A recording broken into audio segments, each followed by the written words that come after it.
ทีนี้บุญมาสองอันด้วยพี่ของหวานยังมาแรง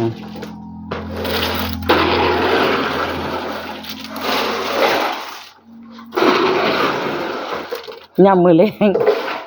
อาบน้ำบ่แล้วยังนอนแล้วพ่อห้องพ่อให้สิไว้ในบุญมันอย่างนอนดีอุบาทแล้วเบิ่งหลานแล้วเบิ่งโทรศัพท์ไปจนว่าแล้วหาจุ่มหัวจุ่มตื่นขึ้นมาพอแง่ได้ตื่นบักแง่แล้วหลานยังท่านได้นอนอยู่สิ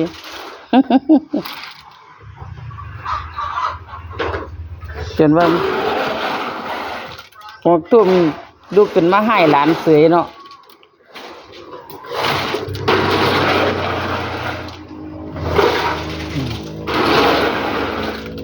คนเด็กสองคนมันก็ไหวยังเสีย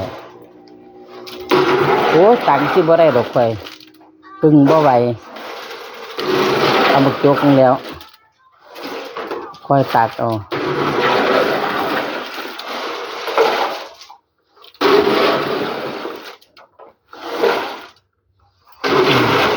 เฮ็ดผู้เดียวมันก็บ่แล้วง่ายแล้วโอ้ไว้สิ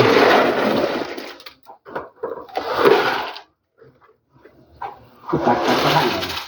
ผู้ตักก็ทันผู้ตักแบบเจ้าหรอกโอ้ยข่อยห้าวไปบ่ไหว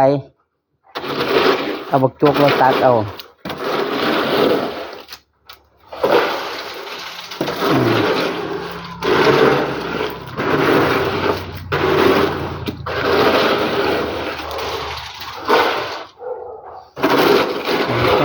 แม่ไว้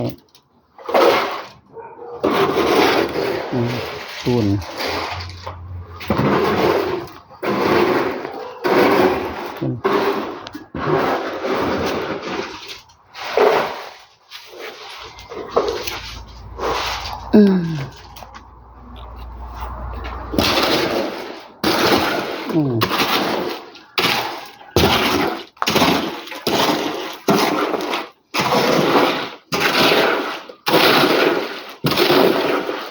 น้ำใส่อีกมันแข็งแล้วน้ำใส่อีก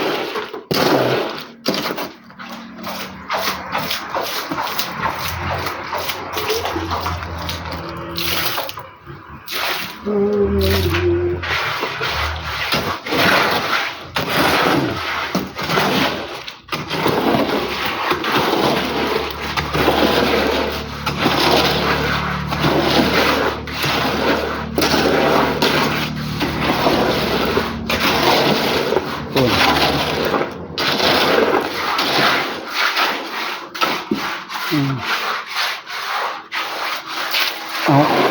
โอ้ย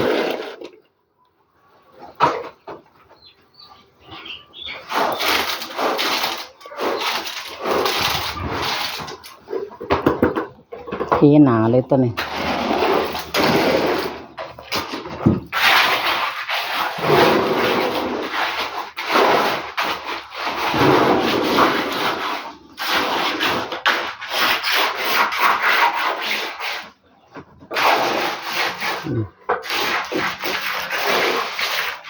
ไหลลงขึ้นเลยน้ำ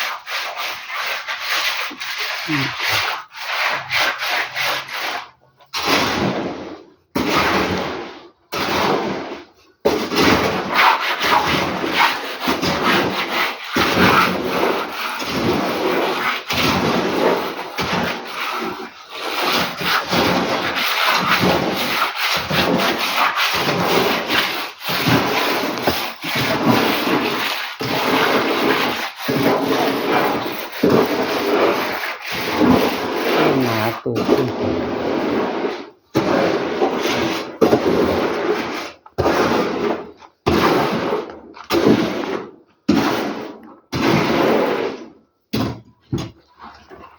ทวน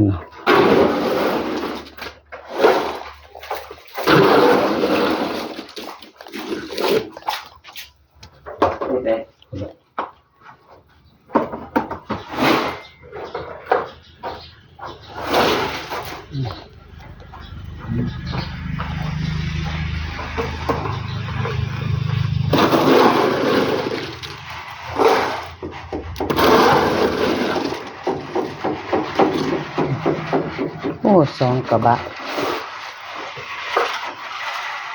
เป็นมาบุญมาบุตรโดดสองกระบะเลยว่าจะให้เป็นมันงอ